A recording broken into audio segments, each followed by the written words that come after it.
Lijep pozdrav poštovani gledatelji, dobrodošli u Teme dana. Na Osječkom filozofskom fakultetu do 11. veljače održava se tjedan znanosti. U goste nam je stoga večeras došla prodekanica za znanost na Filozofskom fakultetu Stefan Jug, s kojom ćemo razgovarati o tjednu znanosti, ali i znanosti uopće u današnjem svijetu i percepciji. Dobar dan i dobrodošli. Dobar dan, hvala što ste me pozvali. Evo za početak još samo i da podsjetimo na naše SMS anketno pitanje. Dakle, gube li ljudi danas povjerenje u znanstvenu zajednicu? Izbor 1 da, izbor 2 ne. Rezultate ćemo pročitati na kraju. Pa evo za početak krenimo zapravo s tjednom znanosti. Zašto je taj projekt nastao? Je prvi puta da se održava. Koja je bila ideja generalno iza toga? Evo, projekt je nastao relativno spontano, kako smo i ranije spominjali. Razvio se i same potrebe fakulteta. Mi smo dosta veliki fakultet, imamo znanstvenike koji rade zaista u vrlo različitim područjima i društvenim i humanističkim znanostima i interdisciplinarnim područjima.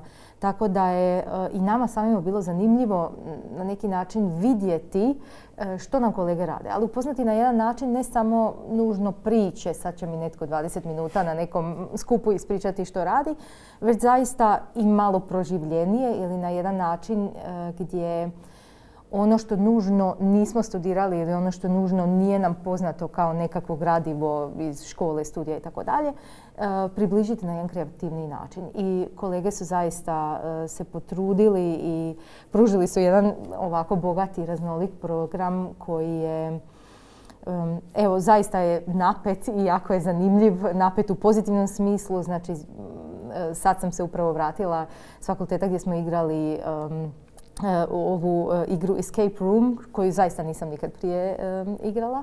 I bilo je moje nekakve granice, recimo nešto što inače ne bi nikad radila, sam sad isprobala u vezi pronalaženja kojekakvih rješenja. Tako da to je ono zapravo što želimo postići, da malo pomaknemo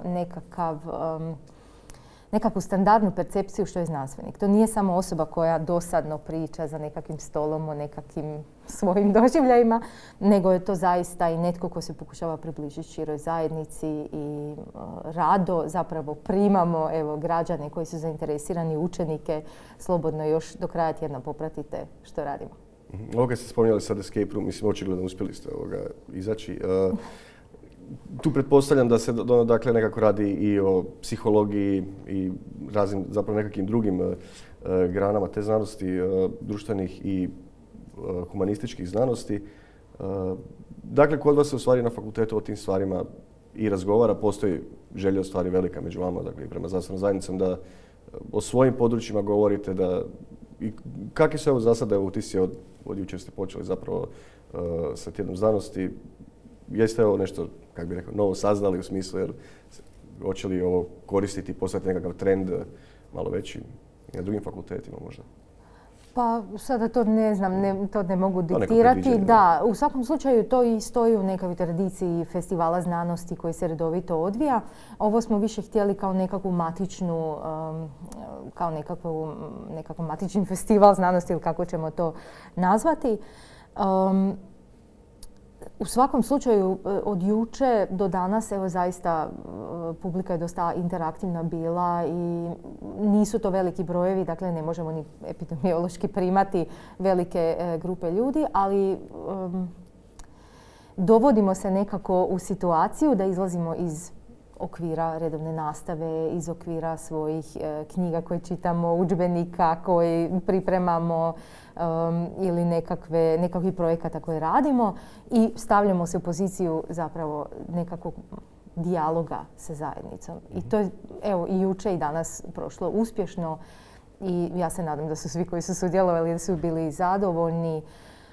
I nažalost ovisimo dijelom o tehnici, pa onda imamo tu i tamo tehničkih poteškoća, ali zapravo ovo što uživo se odvija se iako manjim grupama zaista jako lijepo, a i onaj tehnički dio, evo, borimo se s tim kako znamo i umijemo.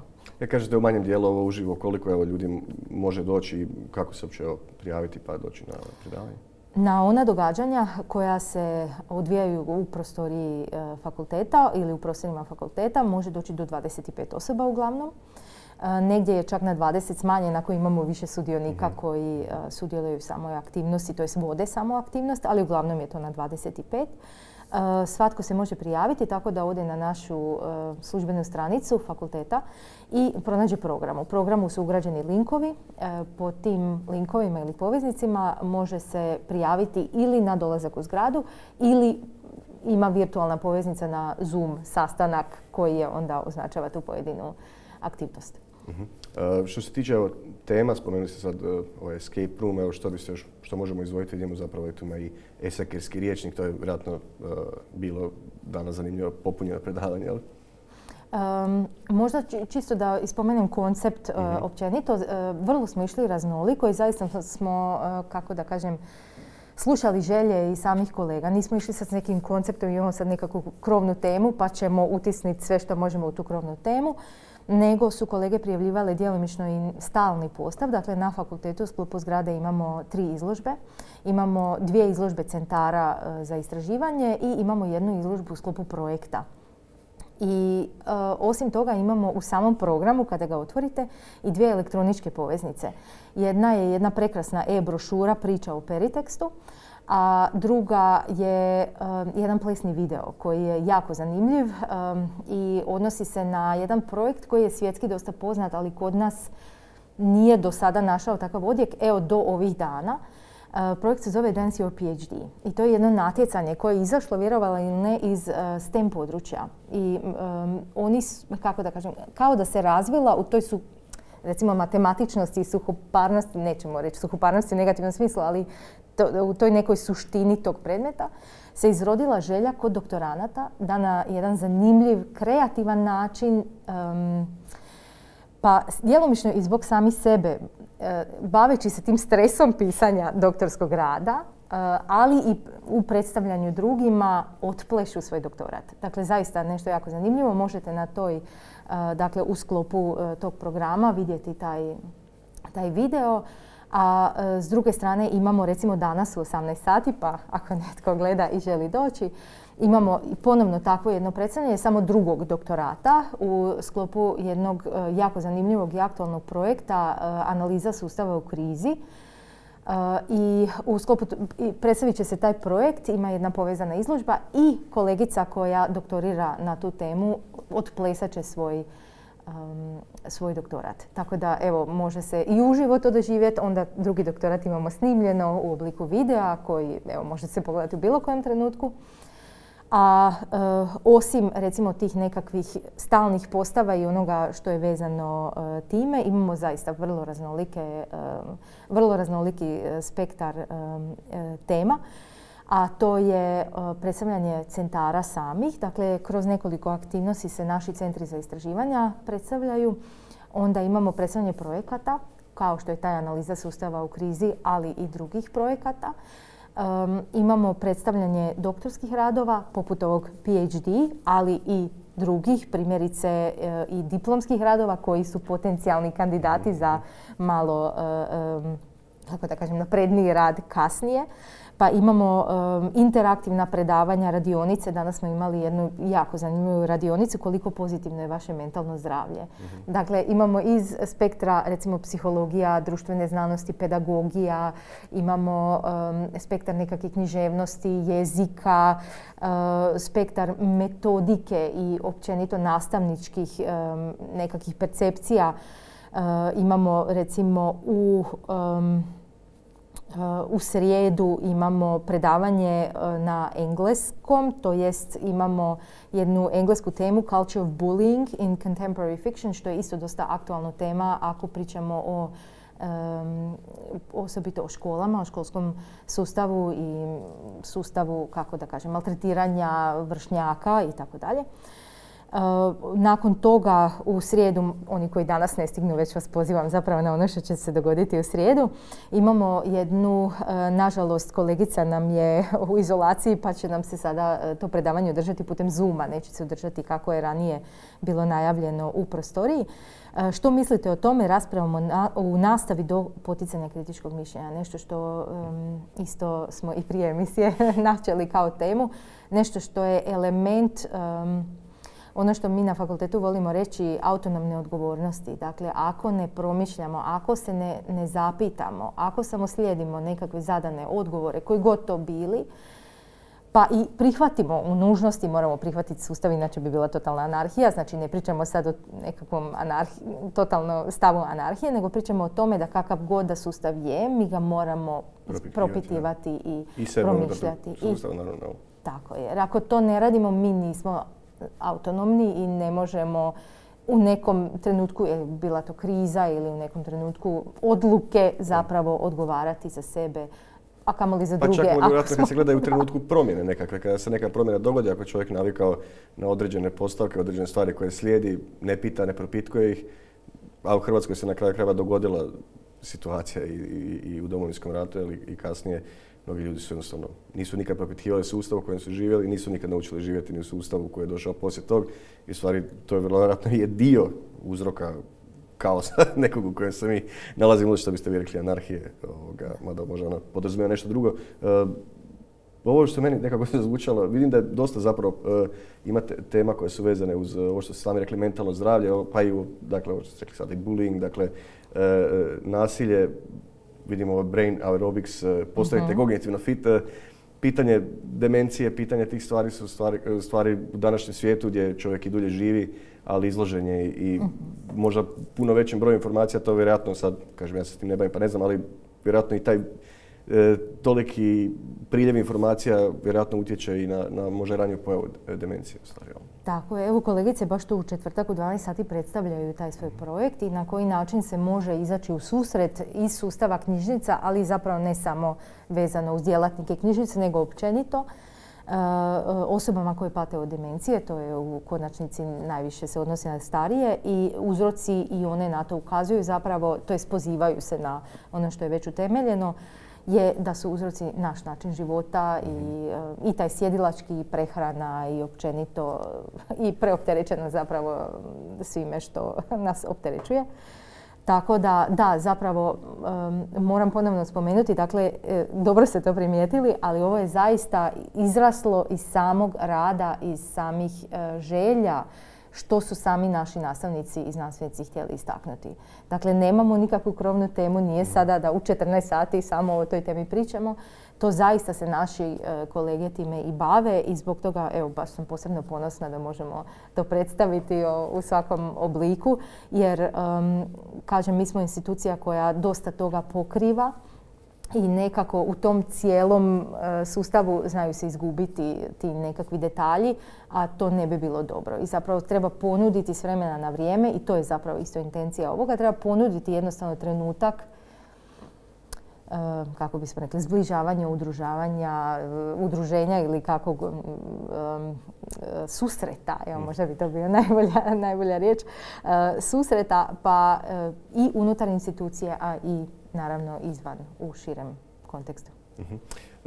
Što se tiče samih studenata, sad malo se prebacimo na njih, na Filozofskom fakultetu, koliko evo sada fakultet upisuje, pričali smo je prije zapravo emisije o tome, usporedba s Njemačkom koja, ne znam, recimo, ne diže možda kvote toliko često kao što se u Hrvatskoj događa, pogotovo što smo imali prilike vidjeti možda kod nas na pravu ili na ekonomskim fakultetima i slično. Koliko, dakle, evo, studenata za početak studira uopće na Filozofskom fakultetu? Sad ste me pitali brojku koju nemam ovako iz glave, ali mislim da imamo preko oko 1500 studenata. Sad nemojte mi uhvatiti baš točno za broj koje s tim nisam došla. Nije moj resor, nisam došla spremna. No, možda čak se ne bih složila da se kod nas kaotično podižu brojke, možda ne u tom smislu. Ono što nama nedostaje je možda nekakva komunikacija u smislu što ja se osobno sjećam iz škole prije, da smo imali više manje, kako bih rekla, nekakav plan. Dakle, postojao nekakav plan u smislu nekakve očekivane zapošljivosti. I mi kao učenici smo to tada, ja se sjećam, dobivali, a sada recimo to mi nedostaje. Nedostaje mi taj dio da postoji to savjetovanje oko toga što će nama trebati za 5, 10 godina. Dakle, taj dio nekako, nego mi reagiramo kad je gotovo, zapravo kad je kasno reagiramo, kao što se često to zna dogoditi. A to zapravo znači da nismo, da nema ta neka poveznica između svih tih institucija koje bi trebale djelovati da bismo imali takav jedan uspješan plan. Pa tako smo došli do toga da nam, ne znam, ove godine kronično fali odgojitelja, što je, mislim, mi ih ne obrazujemo, ali samo kao primjer hoću reći, što se zapravo ne bi smjelo u takvom smislu baš događati, znači trebao bi postojati nekako praćenje toga. Da, jasno, kad se gledaju recimo fakulteti koji su tehnički, oni su vrlo brzo pronašli, mislim vrlo brzo, ali barem posljednjih godina to je vidljivo, dakle poveznicu i sa industrijom, dakle direktno se zna što se traži, koliko negdje treba. Mislim da se ne mora sve uvijek gledati kroz ekonomiju. Ekonomija je samo još jedan dio postojanja našeg, ali svejedno ako se neko nečim želi baviti, ako želi u tom polju se ostvarivati, ne može se ostvarivati ako se nema gdje ostvarivati. Ono što smo vidjeli evo, konkretno sa Feritom, puno od kada su tvrtke, naše IT tvrtke počele dakle, davati recimo ove završne radove, diplomske radove, da se radi kod njih, da ne znam, razne prakse. Nastala je jedna kvalitetna suradnja i danas imamo određenu scenu i tih ljudi, ali mi se čini da u drugim poljima to vrlo malo postoji. Izuzev naravno medicine u kojoj opet nam na kraju fali ljudi, ali fali zbog neke druge stvari, ne zbog neobrazovanosti, nego zbog naravno, ovih ekonomskih prilika. Pa evo, baš smo jučer imali jedan okrugli stol koji je na neki način bio sukus jednog ciklusa koji su kolege radile u sklopu jednog centra. Zove se Scientific Interview, da ne bi krivo izrekla, gdje je zapravo gostovala jedna gospođa iz D kolektiva i ona je recimo završila naš fakultet i samo zaposlena je u tom smislu da ona organizira dakle u sklopu tog kolektiva projekte i na njima radi i zapošljava čak i druge.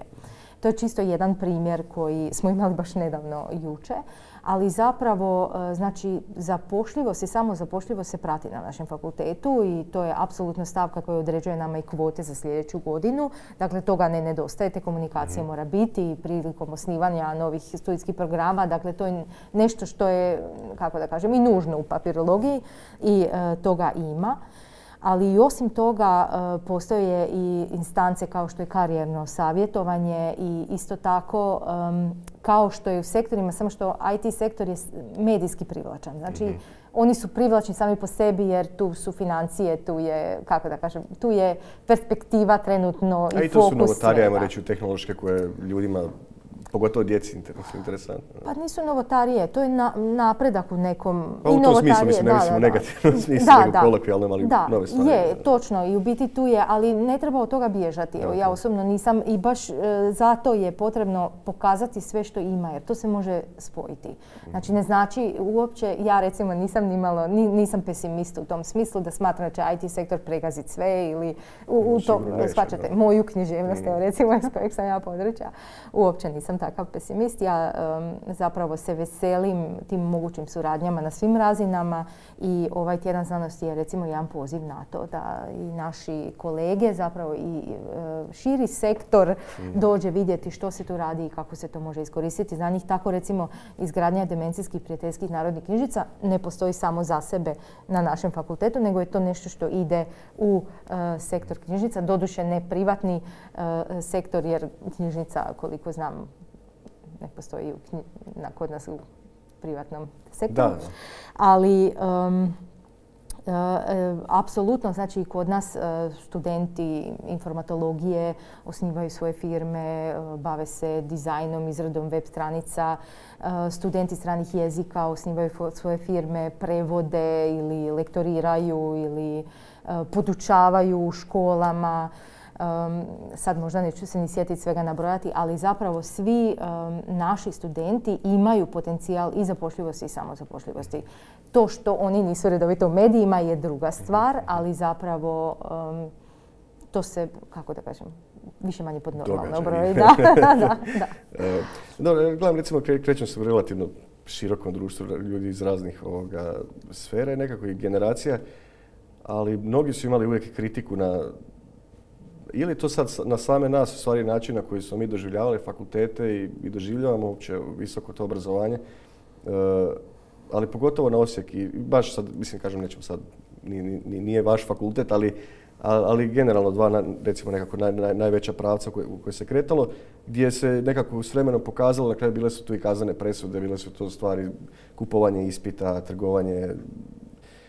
Kolika je ta praksa po vama, ovako, da ste ju primijetili uopće kod nas u našem visokom obrazovanju i što u stvari čovjek može očekivati u nekakvim idućim godinama? Hoće li se ta praksa promijeniti ili to stvar samo bila trenutka ili stvar čovjeka koji, dakle, što mislite zapravo o tome, o toj korupciji nekoj na toj razini? Jel?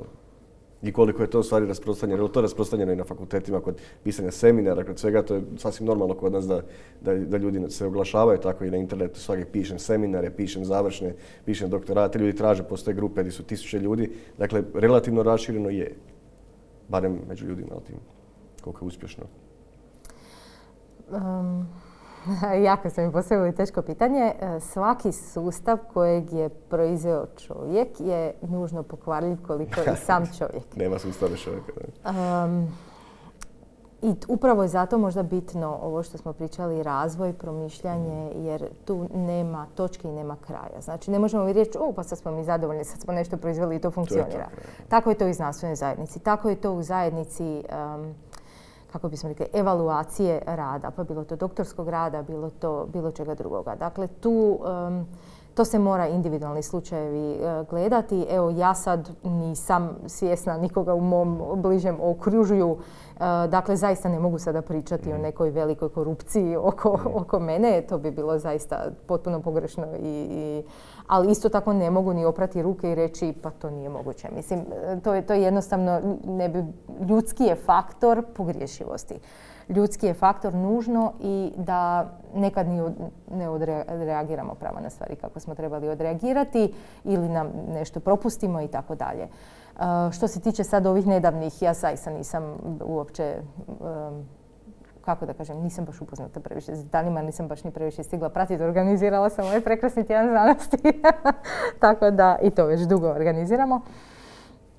Ali ono što je bitno je zapravo, a što vi ovdje potičete i što zapravo pohvaljujem, je da treba stvoriti kulturu dijaloga. Znači nema, čak ni to ne smije biti tabu tema, ni među nama, ni u znanstvenoj zajednici, ni izvan nje. To pitanje se mora moći postaviti. Ja se slažem, jer ako se ne može, onda mislim... Da, vraćamo se na ono u stvari bezpogovorno sudjelovanje u društva. Čovjek ima svoj život, ipak trebaš ga proživjeti nekako, želiš ga slagati se s nekim. U stvari čovjek je u stvari u naravi, želi surađivati, ne želi uništavati nekako. To je možda neka ideja koju smo u novije vrijeme dobili, možda ta čovjek i čovjeku vuk, kad je više u stvari brat nekakav, ajmo tako reći. Ali isto tako ne treba, kažem, skakati pred gotov sud, jer zaista vrlo je, kako da kažem, ne može čovjek evaluirati tuđi rad ako ja to nisam vidjela, pročitala, ako nisam iz tog područja, ne znam što se tu događa. Evo, zaista ja to ne znam. Ja mogu samo po nekim medijskim natpisima suditi kao i neko drugi, što sad mi nije niti cilj, niti potreba. Da, zanimljivo, recimo, hoću reći sad recimo primjer, evo, nedavno smo vidjeli, nije iz konkretne znanosti, možda iz tehničkih stvari, ali generalno je vezano kad je bila sad recimo pitanje ipak zaštite recimo intelektualnih prava i tako dalje. U ovaj slučaj sa kovanicama. Nije prvi puta da nam se zapravo na nekoj visokoj razini događaju takve stvari, poput, ne znam, ja se sjećam, kažem, nedavno sam to isto bio spominjao, zračna luka Franjo Tuđman, isto je bio problem nekakvog loga koji je bio navodno samo skinut s interneta. Ta zaštita u stvari, ja reći, intelektualnih prava kod nas je na vrlo, recimo, nekoj niskoj razini oduvijek bila, jer smo mi nekako shvaćali to sve, ako se nešto može umnožiti, ako se nešto može podijeliti, ako se nešto može, to onda besplatno, to je... Dakle, kako taj, recimo, možda dio vidite, možda nužno se ne bavite time, ali sigurno ste promišljali. Pa, vjerovali ili ne, ali dosta sam bila upletena u izradu kojekakvih izložaba koje su imale nekako, onda se postavljalo to pitanje kako ćemo to, koje slike smijemo koristiti ili ne. Pa ne znam sada da ja vas pitam povratno, jesu li vas to učili u bilo kojem pogledu u školi, srednjoj ili osnovnoj? Nisu nas puno učili u srednjoj školi. Pogotovo u srednjoj školi politike i gospodarstva, predmeta kojeg sam jako puno očekivao, a da nisam zapravo, kad sam izašao, nisam znao ni tko su vijećnici, ni što su, recimo u gradu Osijeku, koliki su prirezi, porezi, kakva je to uopće ideja, zašto sam se tu plaća. Evo, na našem fakultetu, recimo, aktivno su se provodile radionice o copyrightu. Odnosilo se prije svega na to preuzimanje, odnosilo se prije svega na autorska prava pri objavi radova, jer to je kod nas sad zanimljivo jako s aspekta otvorene znanosti, koja je sama po sebi zapravo bi trebala znanost biti, ali nužno je u vezi izdavačke djelatnosti vezana nekakvim ugovornim pravima i tako dalje. Onda kod nas je recimo to jedan dosta bitan aspekt u koji nam se redovito ukazuje. I isto tako mi sa studentima, znači onda to primarno, ako nešto s njima radimo, u tom smislu ako oni nešto rade sami, pa bilo to izlaganje među nama, nekako smo dužni ukazati na to. Da, mi nemamo još kulturu toga, to je istina, u smislu mi preuzmemo sliku pa nema veze, ali kultura znači da se nije još dovoljno proširilo, ali može se proširiti. I zapravo je jedini odgovor sad i na to što se dogodilo, da širimo dalje svijest o tome, da tako što postoji kao copyright i da na to treba pripaziti, koje su mogućnosti, kako ćemo naći uopće sliku na internetu, a da znamo kako ćemo i prepoznati koje su to oznake. Mislim, to su sve bitne stvari. Nije samo bitno packa po prstima i joj, to se ne smije. Onda šta, nećemo uopće sad više raditi. Znači, taj sustav pogriješivosti ne smije značiti da sad sve će stati, nego se treba naći kako se to treba postaviti, kako ćemo pronaći tu sliku koju smijemo koristiti. Jasno, ali i općenito kod svih pitanja nekako kod nas, ali nije to samo ravno kod nas, ali barem evo na nekom, ono što ja pratim zapadno nešto, dakle, i u Hrvatskoj, vrlo lako se stvori histerija i sada se možda vratimo malo na ove mentalne stvari, lagano dolazi do agrivacije ljudi, dolazi do... Sad, jesu li tu neki uzroci, je li to možda malo drugačije, vi ste možda ipak više neke stvari pratili, koji su zapravo nekakvi po vama uzroci lagane, tako neke, ja bih reći, agitacije ili tako nešto u nekog našem narodu, možda ili to kroz medije? Ili?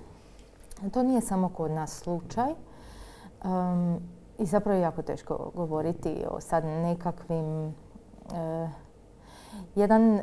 Nedavno sam zajedno s kolegicom prevodila jedan prekrasan esej Ilija Trojanova koji kaže da mi istovremeno živimo u raju i paklu i da zapravo ta podvojenost, da u jednom trenutku nas može baciti iz raja gdje zapravo mi živimo u standardu koji ne da je zadovoljavajući, nego zaista možemo izvoljevati na trenutke, nas može baciti u totalni pakao kad nam nešto oduzme, pofali i tako dalje.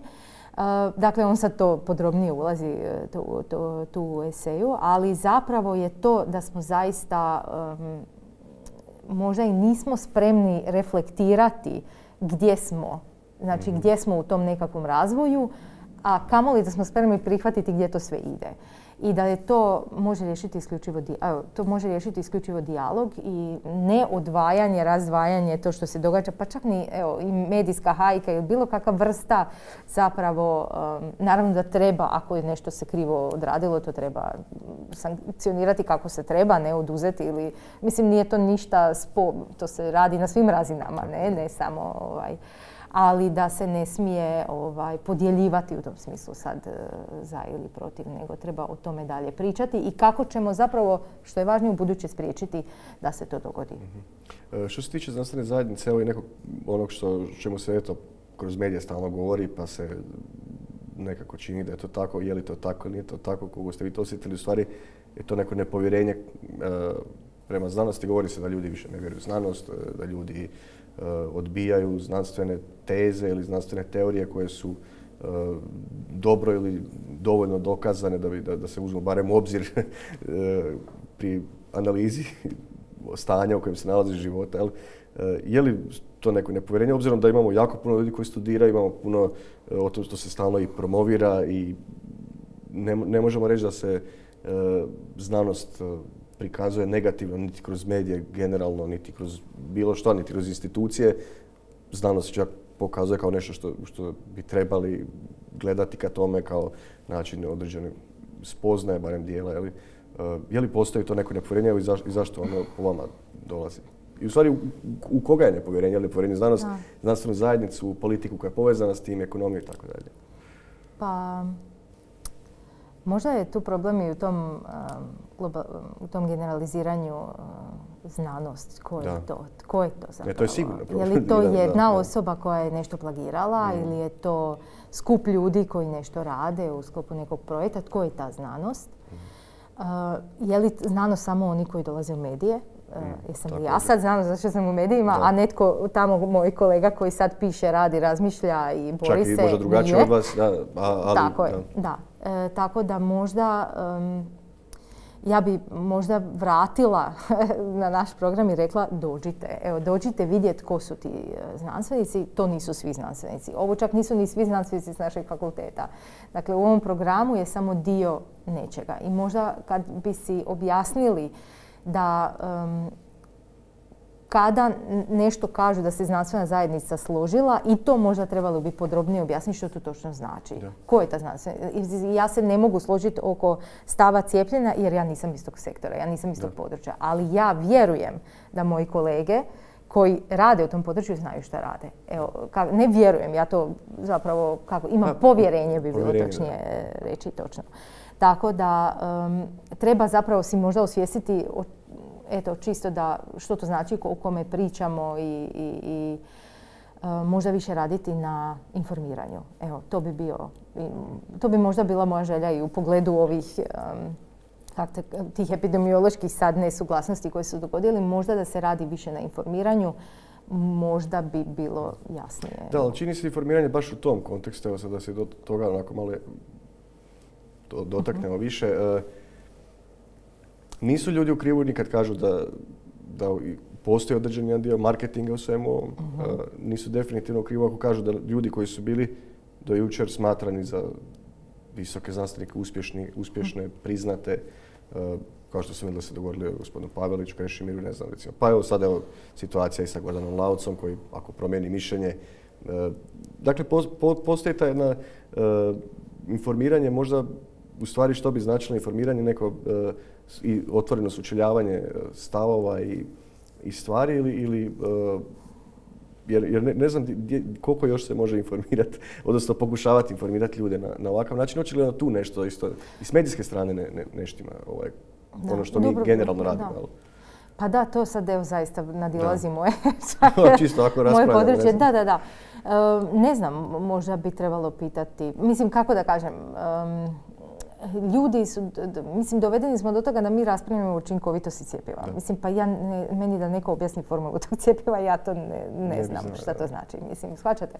Ne zato što sam ispodprosječno inteligentna ili nešto, kao ni većina ljudi koja to sve prati, nego jednostavno je stvar u tome da do koje razine mi možemo zapravo uopće nešto popratiti i trebamo, evo.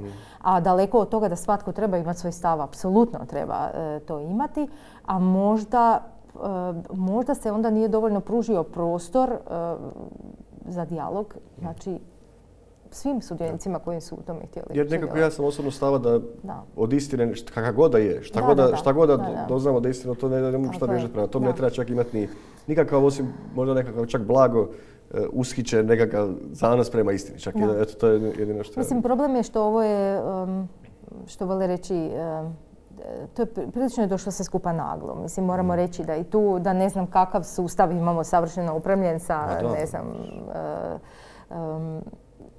ne bi se snašao u ta 3 dana u koje se to izdogađalo, doslovno. Tako da mi zapravo trebamo dalje raditi na tome. Evo,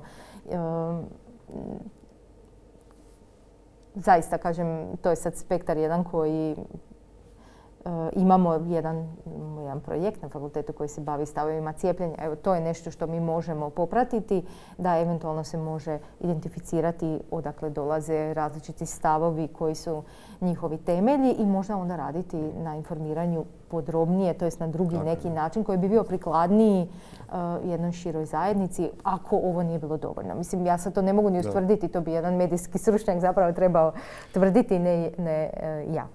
Što se tiče, evo da pređemo onda na ovaj dio, isto jedan, kad govorimo o tom nekom dijalogu, naravno on je bitan između samih, ajmo reći tako to, vrsta ili tipova znanosti, koliko se po vama, evo što ste vi uspjeli do sada primijetiti u svom radu i općenito razgovor s drugima, prirodne, tehničke znanosti razgovaraju, dakle, znanstvenici iz toga područja sa ljudima iz društvenih, humanističkih ili umjetničkih čak znanosti. Dakle, kolika je tu neka, ajmo reći, ne zajedništvo, nego kolika je tu zajednica koja postoji, da li se tu da neka mišljenja isto isprepliču, dakle neka, ajmo reći, interznanstvena istraživanja? Primjerice glazba i matematika. S obzirom analize sustava u krizi, s obzirom na ta neka zbivanja u društvu 21. stoljeća i najviše i s obzirom na tu pandemiju, pitanje je u kojoj mjeri mi zapravo uopće imamo zajednice, u kojoj mjeri imamo individualce koji su eventualno se stope u publiku s trena na tren. Tako da zajednice se trebaju razvijati. I ja ne znam u kojoj mjeri sad mi uopće imamo zajednice koje, a pogotovo velike zajednice koje nešto sukreiraju, ali to je nešto na čemu se radi i na čemu se treba raditi i dalje. Možda, sad ću sebično se vratiti na ovaj program, jedan korak u kojem smo htjeli ići je da imamo nešto što smo osmislili i zove se doktorska runda. To je nešto recimo što također na zapadnim ili recimo na fakultetima, sad da spominjemo Njemačkoj, Francuskoj i Engleskoj ustaljenije, da doktorandi prije nego što doktoriraju, a to je možda isto jedan zanimljiv aspekt u smislu ove evaluacije doktorskog rada i u smislu pozicioniranja sebe s tim doktoratom bilo gdje ili negdje usred tog svega, da oni u jednoj neformalnoj, dakle ne bez ocjenjivanja, iskažu u kojoj su oni fazi rada, što oni zapravo žele, kakve oni tu vide opasnosti, potraže zapravo pomoć od vas, od mene koji nemamo veze s tim radom koji je iz područja nekog. Dakle, to je približavanje široj zajednici. To je vrlo zanimljivo. Jako. Evo, imamo to i u srijedu i u petak, pa ako budete slobodne navratite i može se i Zoomom priključiti. I već smo imali to u ponedjeljak i jako je bilo stvarno uspješno. Razvile su se rasprave između ljudi koji nisu s istih područja i mislim to su jako zanimljive onda stvari. Budu to i vrlo jednostavna pitanja, kako da kažem, ne, sad meni se objašnjava koja nisam s područja tamo neke stručne pedagogije, normalno da onda ja ne mogu postaviti pitanje i to je cilj. Znači, ono što mogu objasniti, to i dobro razumijem. I onda se i doktorand dovede u tu poziciju da zapravo napravi presjek gdje god da je stao. Bilo to tek neki inicijalni početak nečega ili usred nekog rada je, gdje taj doktorand zapravo može vidjeti, aha, znači to je zapravo i meni samom nejasno, pa da mogu bi i te neke druge stvari iz drugih područja uzeti u obzir ili ne. I evo, ponedjeljak je prošao jako uspješno. Bili smo skoro do 9 sati na fakultetu, što je za jedan nenastavni tjedan dosta zanimljivo. I evo, srijeda i petak nastavljamo, pa tako da tom se jako veselim. I recimo to je za mene jedan vid kako približiti različite znanstvenike i kako razviti nekako i njihovo povezivanje. Jer oni, ako su to prošli zajedno, na neki način će dio njih i ostati povezan, vjerojatno kasnije. Da. Jer na toj razini drugi ko nema stvarati zajednicu osim ljudi samih koji bi trebali stvoriti, jer ovo sve ostalo, ajmo reći, kroz srednje škole nešto postoji nekakav sustav koji nas pokušava staviti zajedno pa se povežemo, lako ne, ali ko će povezati ljude koji su prije svega uopće u područjima kojima se ljudi ne bave. Evo za kraj samo, hoće li biti dakle nekakav zbornik ili nešto na kraju ovoga, hoćete nekako to obilježiti još tjedna znanosti, nešto objaviti? Ne, neće biti zbornik jer ovo zaista nisu bile, dakle imamo radionice, imamo forume, imamo okrugle stolove. Iz tih projekata koji su tu predstavljeni, iz tih nekakvih predstavljanja određenog trenutka u znanstvenom radu, koji god to bio, znači u različitim aspektima, svakako onda nastaju i radovi i monografije, ali zapravo ne u smislu nekakvog zbornika. Ovo je zaista samo sad cilj kontakt. I to kontakt na različite načine, uživo u zgradi, virtualno putem Zooma, u obliku da možete prošetati našom zgradom i pogledati izložbu i eventualno vidjeti aha, ko je autor, to me zanima, idemo se javiti ili njoj. ili elektronički izvori koji su sada dostupni svima, doslovno da mogu si skinuti, pogledati o čemu se radi. I tako da nemamo nikakvu... Na taj klasični način. Da, na taj klasični način. U svakom slučaju, sva ova predavanja zvuče vrlo zanimljivo. Ko to zanima može pogledati dakle, na stranicama Filozofskog fakulteta cjelokupni program. Hvala vam što ste bili gošće kod nas. Hvala vama. Hvala vam, poštovani gledatelji. Evo za kraj samo pogledat ćemo rezultate naše SMS ankete. Dakle, gube li ljudi povjerenje u znanstvenu zajednicu? A vi koji ste odgovorili ovako ispada, no to ipak ne možemo reći da je to samo savršen reprezentativni uzorak, a i to je stanje nekakve svijesti uma. Konkretno, tako da hvala što ste nas pratili, pratite nas i dalje, ponekad do petka od 17 sati i 10 minuta. Doviđenja.